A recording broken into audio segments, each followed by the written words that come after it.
On Sky News Breakfast, as you can see, I'm here with Mari and Ed. We are awaiting the GDP data for the fourth quarter.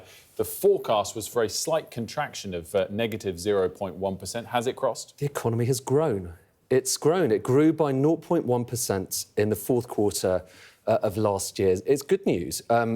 Pretty much every economist had expected that it was going to be a contraction. In other words, the economy would shrink. It would mean the UK was kind of on the brink of a potential recession. Instead, I'm just looking at the numbers. They've literally just dropped now.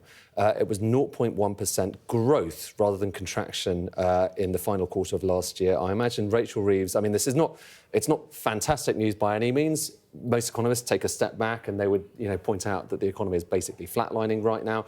But nonetheless, kind of slightly positive growth rather than slightly negative contraction is, as far as I imagine, as Rachel Reeves is concerned, very, very welcome news. Yeah, as you say, in the grand scheme of things, this is nothing to celebrate. But relative to the news flow of late for the Chancellor, relative to expectations, this is way better than it could have been. It is. And so just looking at some of the details, so what we get is we get the data for each month, OK? And the latest month that we have the data for is December. And in that month, economists had thought that the economy was going to grow by just 0.1%. Instead, it's actually grown in December by 0.4%. Wow. So much stronger in December. And partly, I think December saved the fourth quarter. Yeah, and a lot of people thought, because retail sales data was quite weak, they thought that it was going to be a weak Christmas for sales. I'll have a look, through the different kind of sector numbers, although it does look like industrial production is part of that story. So it does look like actually manufacturing was a little bit stronger than had been expected then. But nonetheless, as I say, a lot of people thought this was going to be the moment where the UK was potentially in recession. That's what economists were pointing to. But far from being in recession, there's growth. And like I say, it's by no means enormous growth. It's quite possible it could get revised away. But by the same token, it's possible that it gets revised up. So it's a good start. What I think is really interesting about this, Mari, is that, a recession is 2 quarters in a row of negative growth, and that's a technical definition, but it is what makes headlines. Rishi Sunak, of course, suffered that at one point. It was very hard going into the election to shake off Rishi's recession, which came at the back end of 2023, of course.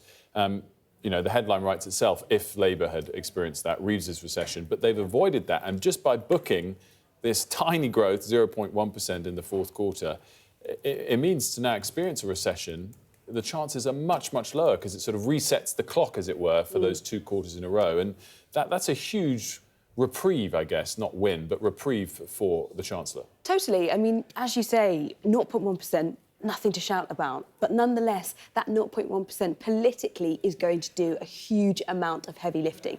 That is going to allow Rachel Reeves to argue that what she is doing is working, that she is, to an extent, being vindicated, that the naysayers, the haters, as it were, don't, believe in her, and actually she can deliver the vision that she is promising. Now, it's important, as Ed was explaining, to remember, these numbers, they are not huge. They are not something that is going to, turn people's lives around overnight. But nonetheless, the fact that there has been a small amount of growth will allow Reeves and Starmer both to make the argument that they can be trusted with the public finances, that they can do the right thing for the economy, and that things are going in the right direction, that they are turning things around from, as you say, Rishi's recession. Sterling, I should just mention, is up on this, slightly better than expected data. The pound is up about 0.5% against the US dollar. Ed, have you been diving into the subsectors? Well, to the extent that I could in just a few seconds. But a couple of things. So the number for the previous quarter was unrevised. So some people thought, OK, if it's negative this in Q4, and if that number gets revised down, then, as Mari was saying, that technically would have been a recession. In this case, that number wasn't revised. So again, that's good news as far as the Treasury is concerned. The bad news is that in this period that we're in right now, the population is growing quite a lot. Partly that's down to migration. Well, actually, a large part of that is down to migration. If you divide what we're seeing, so what is GDP? It's just the amount of income that's being generated across the economy. And that's why a lot of people focus on it as your best sense of, are we getting better off or worse off? If you look at that overall number, yes, it's up by 0.1%.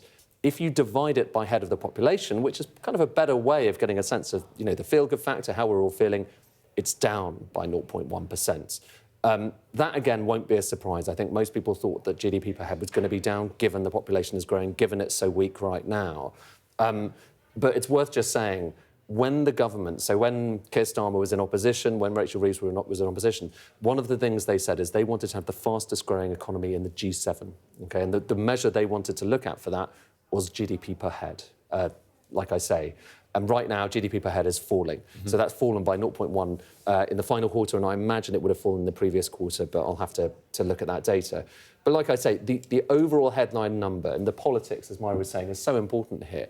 The overall headline number is better than expected. The economy is not contracting, it is growing. It is not enormous, but politically these things matter.